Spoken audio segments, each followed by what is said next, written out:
അന്റാർട്ടിക്കയിലെ മഞ്ഞിന്റെ ആഴത്തിൽ നിന്ന് വരുന്ന ഈ ഭീതിജനകമായ ശബ്ദം കേട്ടപ്പോൾ ഗവേഷകർ ഞെട്ടിപ്പോയി. അവർ വാസ്തവത്തിൽ പൂർണ്ണമായും വ്യത്യസ്തമായ കാര്യം പഠിക്കുന്നതിൽ തിരക്കിലായിരുന്നു.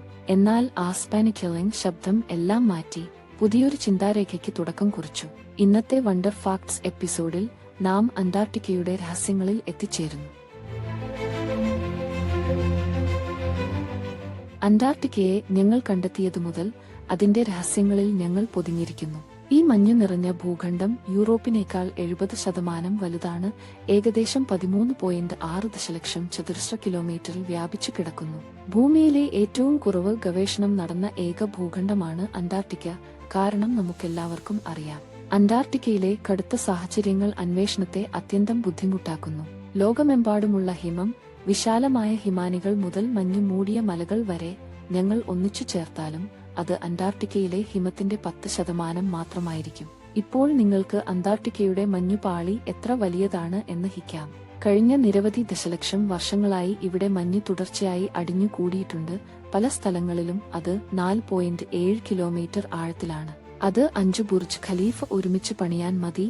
എന്നാലും ഉപരിതലത്തെത്താൻ കഴിയില്ല. വർഷങ്ങളുടെ ഇടയിൽ മഞ്ഞിനുള്ളിൽ മറഞ്ഞിരുന്നതിനുള്ള പല രഹസ്യങ്ങളും പുറത്തുവന്നു. ഇന്നും ഗവേഷകർ അന്റാർട്ടിക്കയുടെ രഹസ്യങ്ങൾ പുറത്തുകൊണ്ടുവരാൻ അവരുടെ ജീവൻ പോലും അപകടത്തിലാക്കുന്നു. ഈ വീഡിയോയിൽ ഞങ്ങൾ ആ ആകർഷകമായ 4 കണ്ടെത്തലുകൾ വെളിപ്പെടുത്തുന്നു.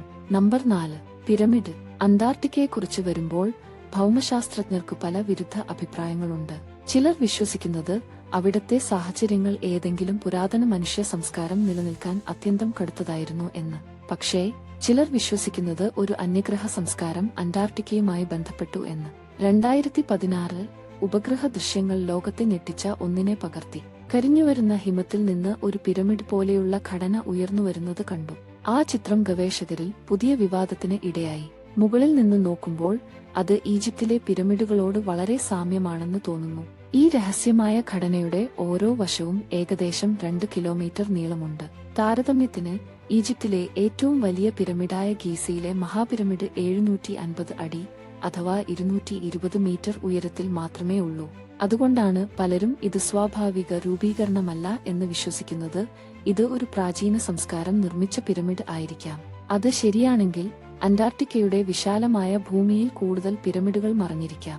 ഇപ്പോൾ ഈ സിദ്ധാന്തം ഒരു നിമിഷം പോലും ശരിയാണെന്ന് നാം അംഗീകരിച്ചാൽ അനവധി ചോദ്യങ്ങൾ ഉയരും. അവര് ആര്? ഇത്രത്തോളം കടുത്ത തണുപ്പിൽ അവർ ഇത്തരമൊരു കാര്യം എങ്ങനെ നിർമ്മിച്ചു? അന്റാർട്ടിക്കയിൽ നിന്നുള്ള സ്കോർ സാമ്പിളുകൾ ലക്ഷക്കണക്കിന് വർഷങ്ങൾ പഴക്കമുള്ളവയാണ്. അന്റാർട്ടിക്ക ലക്ഷം വർഷങ്ങളായി മഞ്ഞിൽ മുങ്ങിയിരിക്കുന്നതും അവിടെ ജീവൻ ഉണ്ടായിരിക്കുക അത്യന്തം അപൂർവമാണെന്നും അത് കാണിക്കുന്നു. 2017 ജർമ്മൻ ഭൗമശാസ്ത്രജ്ഞരുടെ ഒരു സംഘം അന്റാർട്ടിക്കയുടെ വിവിധ ഭാഗങ്ങളിൽ കോർ ഡ്രില്ലിംഗ് നടത്തി. ഫലം ഞെട്ടിക്കുന്നതായിരുന്നു. അവർ ആയിരക്കണക്കിന് വർഷങ്ങളായി മഞ്ഞിനടിയിൽ കുടുങ്ങിക്കിടന്ന സസ്യങ്ങളുടെയും മരങ്ങളുടെയും സാമ്പിളുകൾ കണ്ടെത്തി. ഇനി പോലും അത്ഭുതകരമോ? ഈ സസ്യങ്ങൾ സാധാരണയായി ഉഷ്ണമേഖലാ മഴക്കാടുകളിൽ കാണപ്പെടുന്നവയെപ്പോലെ ആയിരുന്നു. ഏകദേശം 11,000 വർഷം മുൻപ് അവസാന ഐസ് എജിനിടെ അന്റാർട്ടിക്ക പൂർണ്ണമായി മഞ്ഞ് പിടിച്ചിരുന്നില്ലെന്ന് ശാസ്ത്രജ്ഞർ വിശ്വസിക്കുന്നു. അതിലെ ചില ഭാഗങ്ങളിൽ കാടുകൾ ഉണ്ടായിരുന്നുവെന്നും അവിടെ ജീവൻ ഉണ്ടായിരുന്ന സാധ്യത വളരെ യാഥാർത്ഥ്യമായിരുന്നുവെന്നും.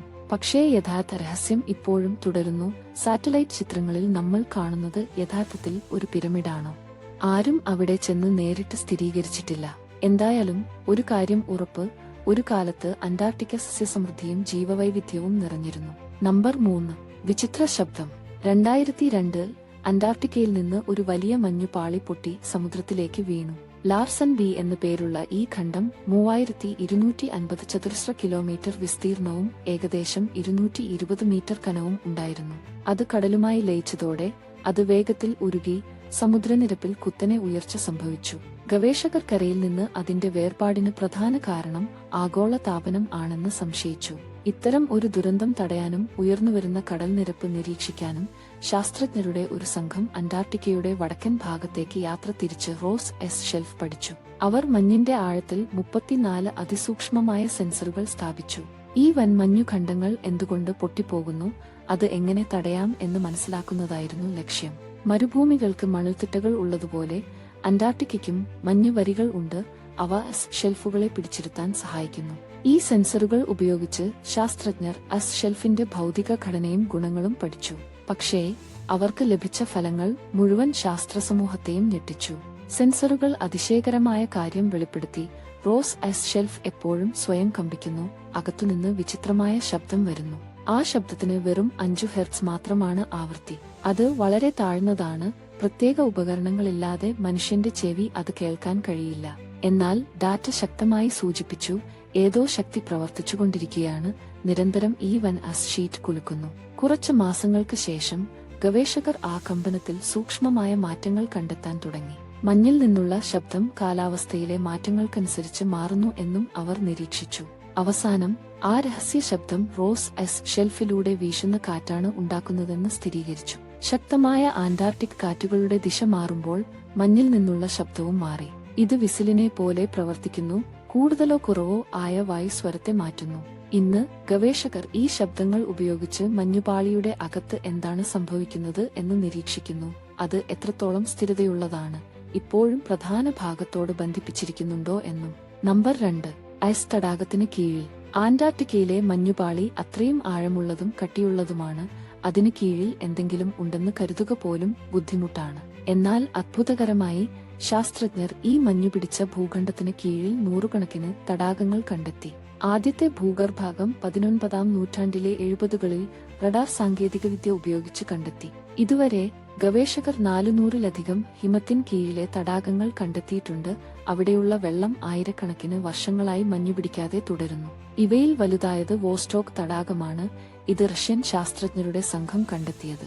ഇത് അന്റാർട്ടിക്കയിലെ ഏറ്റവും വലിയ തടാകം മാത്രമല്ല, വോളിയം അടിസ്ഥാനത്തിൽ ലോകത്തിലെ 3ാമത്തെ വലിയ തടാകവുമാണ്. മുകളിലെ ഉപരിതലത്തിൽ നിന്ന് 3.5 കിലോമീറ്റർ താഴെ സ്ഥിതി ചെയ്യുന്ന ഈ തടാകത്തിൽ നിന്ന് ശാസ്ത്രജ്ഞർ സാമ്പിളുകൾ എടുത്തപ്പോൾ അവർ അതിശയകരമായ ഒരു കണ്ടെത്തൽ നടത്തി. താപനില -3 ഡിഗ്രി സെൽഷ്യസ് ആയിരുന്നിട്ടും വെള്ളം മഞ്ഞായിരുന്നില്ല. ഈ തടാകം 20 ദശലക്ഷം വർഷം പഴക്കമുള്ളതാണെന്ന് കണക്കാക്കപ്പെടുന്നു.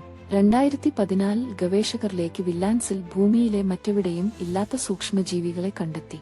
ഈ വിചിത്ര ജീവികൾ ഒരിക്കലും ശുദ്ധവായു ശ്വസിച്ചിട്ടില്ല, ഒരിക്കലും സൂര്യന്റെ ഒരു കിരണവും കണ്ടിട്ടില്ല. എങ്കിലും അവർ പൂർണ്ണമായ ഏകാന്തതയിൽ ജീവിക്കാൻ കഴിഞ്ഞു. അതെങ്കിൽ അവർ അത് എങ്ങനെ ചെയ്യുന്നു? വിദഗ്ധരുടെ അഭിപ്രായത്തിൽ അവരുടെ പ്രധാന ഊർജ്ജ സ്രോതസ് തടാകത്തിന്റെ അടിത്തട്ടിൽ നിന്ന് ഉയർന്നുവരുന്ന മീഥെയ്ൻ വാതകമാണ്. നമ്പർ 1. Mount Erebus. ഭൂമിയിലെ ഏറ്റവും തണുത്ത സ്ഥലത്ത് തീ നിലനിൽക്കാൻ സാധ്യമാണോ? ചിന്തിക്കാൻ പോലും ബുദ്ധിമുട്ടാണ്, പക്ഷേ അത് സത്യമാണ്. അന്റാർട്ടിക്കയിൽ നിരവധി അഗ്നിപർവ്വതങ്ങൾ ഉണ്ട്. റോസ് ദ്വീപിൽ മാത്രം 4 അഗ്നിപർവ്വതങ്ങൾ ഉണ്ട്. അവയിൽ ഒന്ന് മൗണ്ട് എറിബസ് ഇന്നും സജീവമാണ്. 3800 മീറ്റർ ഉയരമുള്ള ഈ അഗ്നിപർവ്വതം കഴിഞ്ഞ 13 ദശലക്ഷം വർഷങ്ങളായി ലാവ കൊണ്ട് തിളക്കുകയാണ്. അന്റാർട്ടിക്കയിൽ സജീവമായ അഗ്നിപർവ്വതങ്ങൾ നിലനിൽക്കുന്നത് പ്രകൃതിയുടെ ഏറ്റവും വലിയ അത്ഭുതങ്ങളിലൊന്നാണ്. ഈ അഗ്നിപർവ്വതം അത്രയും ദൂരെയാണുള്ളത്. കാലാവസ്ഥയും അത്ര അപകടകരമാണ്. അത് എത്തിച്ചേരുന്നത് അസാധ്യം.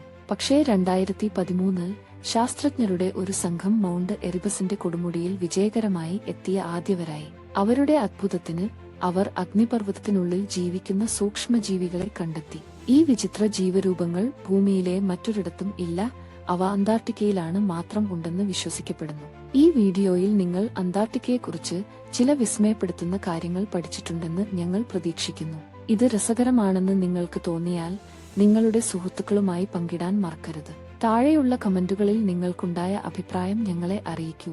ഇതുപോലുള്ള കൂടുതൽ വീഡിയോകൾ നിങ്ങൾക്ക് വേണമെങ്കിൽ ഞങ്ങളുടെ ചാനൽ സബ്സ്ക്രൈബ് ചെയ്യാൻ മറക്കരുത്. വീഡിയോ കണ്ടതിന് നന്ദി.